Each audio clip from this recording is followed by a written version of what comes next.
Hi everyone, my name is Jenny and welcome back to my creative space.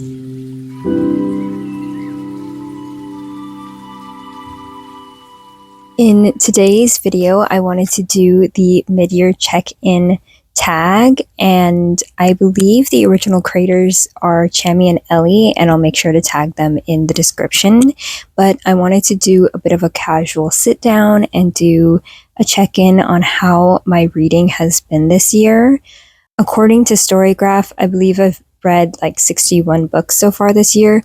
Storygraph does count books that you've DNF'd, but I think I've only DNF'd about 2 books so far this year. So we're really looking up. I've actually reached my reading goal. I set it to 50 this year, and I'm glad that I did a little bit of a lower number so I can just chill out and read whatever and not feel stressed. Do I ever feel stressed reading? No, I don't think so, but I am glad that I've already reached my reading goal this year, and I don't really have to worry about reaching and hitting that number anymore. So, with that, we are going to go with the first question of this tag, which is the best book you've read thus far. It has to be Assassin's Fate by Robin Hobb. It really has to be. This is the last book in the series of The Realm of the Elderlings and the final book in the trilogy for Fitz and the Fool. This book was the end of a journey and the beginning of me making my YouTube channel, so it definitely gets a mention. It will probably be my number 1 book of the year because, I mean, if I read a 16-book series and I did not like the final book, that would be a shocker to me. But I am just so invested in these characters and the world that Robin built. I've not read any character work the way that Robin has written her characters, and it is just such an impactful and important series to me. I'll introduce the first book in the series, Assassin's Apprentice, which is where we meet Fitz at the very beginning when he's, I believe, 6 years old, and he's dropped off at the castle of Buckkeep by his maternal grandfather, and he just says, like, I'm not going to take care of the bastard child of the prince in waiting. And he is basically abandoned, and his father is not in the picture anymore, and his grandfather, the king, decides to make Fitz the assassin in order to win his loyalty, so he doesn't end up trying to steal the crown from them later on when he grows up. And we just follow this journey of this young broken boy, and like, Robin writes so deeply about loneliness and the feeling of belonging, and there's so much humanity in the way she writes Fitz struggling with his depression. There definitely is a lot of heavy thematics in this series, but I think I just read it at the most perfect time in my life where I needed to process and sit with my own emotions, and getting to see so many of her characters go through those things and process those, or potentially not process the things that they've experienced. It was such a beautiful experience to read, and this definitely has to be the best book of the year so far. The second question is, what is the best sequel you've read? I'm going to have to give it to Kingdom of Copper by S.A. Chakraborty. This novel. The first one, which is City of Brass, we follow Nahri, where she kind of finds out that she's a descendant of the Jinn. She's taken to Daevabad by this person she meets, or this Jinn she meets, Dara, and she's trying to figure out and find out about her lineage, and she kind of gets embroiled in the politics of this kingdom. And I will say the first book was a little bit of a slow start for me, and I wasn't so involved with the story until the second half, where she really gets into Daevabad and she is entwined with politics there. But Kingdom of Copper. This book, the thing is, there was a character that wasn't fully featured in City of Brass, which is Mutahir, which is the prince in waiting and elder brother to Ali. And I really liked his character, and he's featured so much more in this book. And I think that's why this book was so good for me, because I got to experience his character and getting to know much more about why he is the way he is. And there's a scene between him and Ali that I was just, wow. I can't believe S.A. Chakraborty wrote that. Like, why would she hurt me like that? But yeah, definitely this was one of the best sequels I read, especially because I was like a little bit waning with City of Brass, but with this one, I was like, okay, Shannon, you got me locked in. The third question is a new release from 2024 that you have yet to read, and I'm going to go with Just for the Summer by Abby Jimenez. This one I have been putting off because I heard it's much of a heavier read. This follows Justin and Emma, and they kind of find each other on that like Reddit, like, am I the asshole? And Justin has this like curse where he dates people, and then once they break up, that person ends up finding their forever person. And Emma's like, oh my gosh, I can relate. Like, that's me too. I've dated all these people and I've always never found the one. And so they kind of strike up a deal where they say, like, let's date each other and like, let's be really for real about it. And then once we break up, we're going to find our forever people. And they end up having much more chemistry than they expected to. But it's a much heavier read because I think Justin's mother is about to be incarcerated for some sort of crime she's committed, and he's about to be responsible for his younger siblings. And then Emma is dealing with a very toxic relationship with her mother. And I've just heard from a lot of people they've really enjoyed it, but at the same time, it's a much heavier read. And so I've just been putting this off. I wanted a lighter romance. I know that Abby Jimenez tackles a little bit heavier concepts in her romances, but this one seems much, much heavier than all the rest that she's written. And so I've just been putting it off and telling myself, when I'm ready to cry and sob, I will pick this one up. Number 4 is what is the most anticipated release for the second half of the year. And I haven't caught up with too many releases for the second half, but the one that I can think of at the top of my head right now is Air by Sabaa Tahir. I really enjoyed her Ember in the Ashes quartet. That was one of the first series that I had read when I got back into reading about 2 years ago. And so I've just really liked her character work. And I know that this book follows or is placed in the world of Ember in the Ashes. It doesn't necessarily follow the characters that were in Ember in the Ashes, but it is placed in that world. And yeah, I just really love her writing and am looking forward to picking that up. I believe in October is when it releases. Number 5, this could be a spicy answer, but the question is the biggest disappointment that you've had thus far.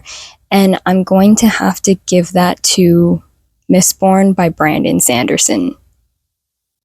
Please don't hate me in the comments. I think overall the series gets a 3-star from me, but I definitely let the hype really get to me for this trilogy, and I thought it was going to be something new that I was going to be really obsessed with. But I think the issue for me is that Brandon's writing is just so straightforward, and there are really big impactful moments that happen throughout this trilogy, and I feel like I wasn't able to sit in those moments, and I think that kind of dulled the really big plot twists and like all these amazing points in his book just fell flat because he kind of was just like, here it is, and then on to the next thing. And then also, I just didn't really enjoy the 2 main characters that we were following for most of the trilogy. There were a lot of other side characters that I was so much more invested in. And I think that's why book 2 in the trilogy worked the best for me, because it followed so much more of Sazed and his journey and him trying to understand religion and where he holds his faith and what he believes in. And I think that was such an interesting character journey. But there were a lot of characters that I believe to be so interesting and were adding so much to the plot, and he kind of just left me hanging with those characters. So I would say that is the biggest disappointment. I'm not going to completely drop Brandon. I'm going to give Stormlight Archive a try and see how that works for me. But yeah, I just really thought it was going to be like a 5-star series for me, and unfortunately it did not land. Question number 6. What is the biggest surprise of the year? Chlorine by Jade Song. What to even say about this book? Chlorine follows this young girl named Ren when she's starting her high school career, and she joins the swim team, and she kind of gets involved with her coach, and there's thematics of grooming and like bodily image, just a lot of heavier topics that are going on here. So before picking this book up, definitely check content warning, because it definitely is a much heavier read. But it is such a big surprise to me because this is horror, and horror isn't a genre that I read a lot. I don't know, I did a whole video where I was reading out of my comfort zone, and I specifically chose the genre of horror. And this book, I finished reading it and I still haven't stopped thinking about this book, and it's definitely going to be one of my favorite books of the year.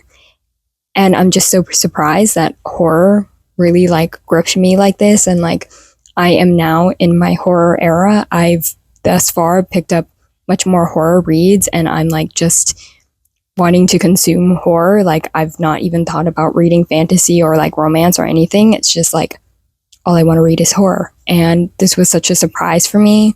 It is much heavier. The thematics that it follows, like with grooming, she also deals with racism, being like the only Asian girl in a predominantly white neighborhood and white school.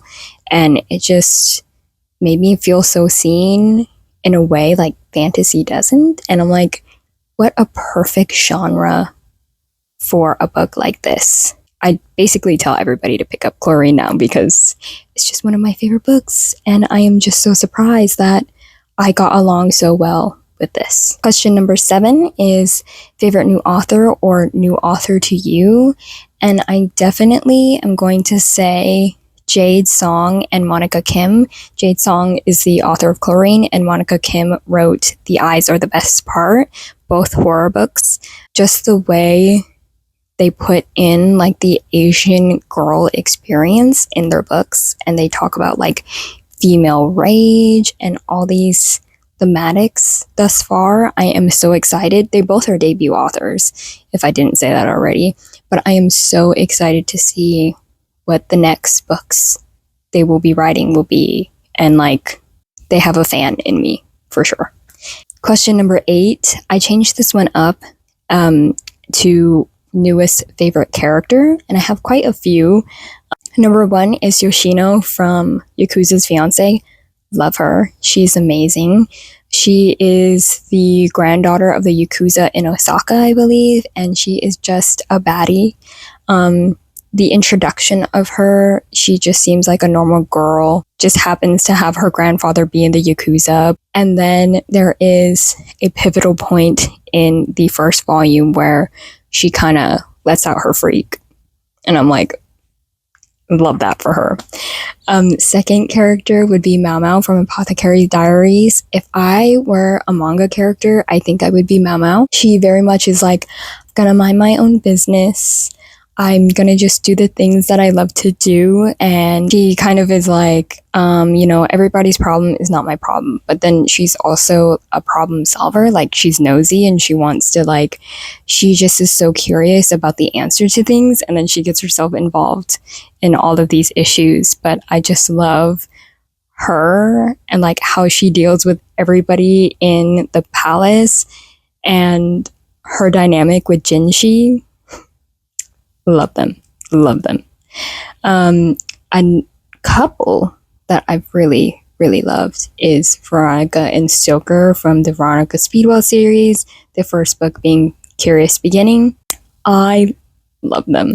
I just love how outspoken and not along the norms Veronica is, and she's so unabashed and she just does what she wants to do. She doesn't really care about the pressure society puts on women, and she meets up with this like very rugged man named Stoker, but he is so funny to me because he is so rough and tough, but then Veronica will just say the things like just that are completely out of pocket, and he becomes a blushing maiden.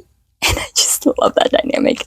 On the exterior, super scary, but on the inside, he's a soft boy. And my last favorite new character would be Hoshina, the vice captain in Kaiju number 8. He is that guy. I think the best way for me to describe the vice captain is like he is a modern day Levi Ackerman from Attack on Titan. Vice Captain Yoshino, he like fights with dual swords and he like powers up and his color is like purple, and it's just love the character design, and really enjoyed the way the manga to anime adaptation of like how one of the big fight scenes turned out to be in the animation. He's just that guy. He is that guy. Question number 9. A book that made you cry. I would have to say Assassin's Fate. You know, the end of the journey is bittersweet. And there was so many hard and harrowing moments that happened in that final book. So the tears went to Assassin's Fate. I will say Chlorine made me cry, but on a visceral level of like, oh my god, I can't believe she's doing this right now. Very horrified. It was like horrified tears, not like I'm sad tears, but yeah. Question number 10, a book that made you happy. I'm gonna have to say Veronica Speedwell. I've read only 2 books in that series thus far, but every single time I open up that audiobook and I just hear the banter between Veronica and Stoker, genuinely so funny, and like I don't tend to laugh when reading. It's just a good time, and I'm always happy to be with the duo. And I was telling my friend Anna, like, the Veronica Speedwell series is one of those series that I both want to devour all at once and then also read very slowly because I just don't want the dynamic between the two of them to end. I think there's like 9 books out, but I'm saving it for when I need like a palate cleanse. Question number 11 is favorite film to book adaptation, or is it book to film? I'm pretty sure it's book to film. I haven't read any books that I know are movies, but I would say the manga that I've read this year, I really love their anime adaptations. I think it's at the end of 2023, but I watched it at the beginning of 2024. A Sign of Affection. So cute. I love that. That is one of my favorite manga series for romance because it's just so wholesome. And then also the Apothecary Diaries. I just love the music choice and like the way the animation is just so beautifully done when they zoom up on things, when they show details of certain scenes. It is just perfect to me. And I really, really love that one.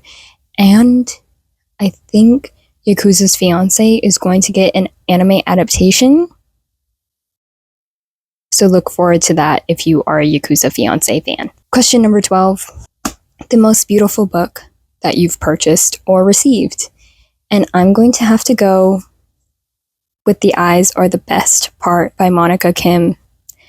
This I finished last week, and I just think the eyeball, the chopstick, the way the font is on there, and like that slight ombre and pattern to the cover, and like the metallic metal of the chopstick and it going through the eye. I think it is just so well done. I love this cover so much that it inspired me to make fan art of this book. I will put it over here for you to see. And it's just like, I love when a book's cover perfectly encapsulates the story, and this is just a perfect cover to me. I think it's beautiful in its own horrific, scary way. So the last question of this tag is a book that you need to read by the end of the year, but I have for sure 2 books that I'm trying to hold myself accountable to reading, and the first one is The Sword of Kaigan by Emma Wang. This book I've put off for 2 years. I had my friend Rose, we agreed to buddy read this with each other, and then we both were like, never mind, I'm not ready to buddy read this. And you know what? Very fair, because here's the thing. My friend Stephanie from Stephanie Bookish read this book, and she made a vlog about it. And I had watched that vlog, and she cried reading this book. And I don't think I'm emotionally ready for this book to hurt me. And I'm not entirely sure what the sad part of this book is, but I just know that it exists. I think I'm going to read it in the fall, because that just seems like the vibes. This follows the Masuda family, and I believe their young son is starting to go to school, and he's learning the art of, like, I think they're almost like waterbenders. There's like a sort of war that's brewing and coming to the shores of this like remote area that they live in. And I know that his mother, Misaki, she used to be a warrior, but she put that aside when she married her husband. And I think we kind of get to explore like motherhood and like what it is like to be a woman in a patriarchal society. But I promise you that I will read this for real this time. And then a very easy answer, and the last book of this video will be The Empire of Gold. Obviously, I've read City of Brass, Kingdom of Copper, and I think it's just right to finish out this trilogy before the end of the year. This one is a chonker. Like, look at that. I love how, like, the wave of the book. I really don't know where this is going to go. I don't exactly have any predictions on how this series is going to end. I'm just really interested to see, because where we last left off in the Kingdom of Copper was quite a bit of a cliffhanger, a little bit of a surprise, so I'm not sure if there's going to be like a time skip or anything in this, but I'm very excited to close out another series, and hopefully this one is also a win for me. All right, and that's the end of my mid-year freakout tag. If you've made it to the end of this video, I would love to hear what your best book of this year has been and your biggest surprise. And if you are a horror reader, please let me know what books you think I would enjoy. Maybe it'll make my top books of the year. Thank you so much for watching this video. I really appreciate you being here and listening to me chat, and I will see you next time. Bye!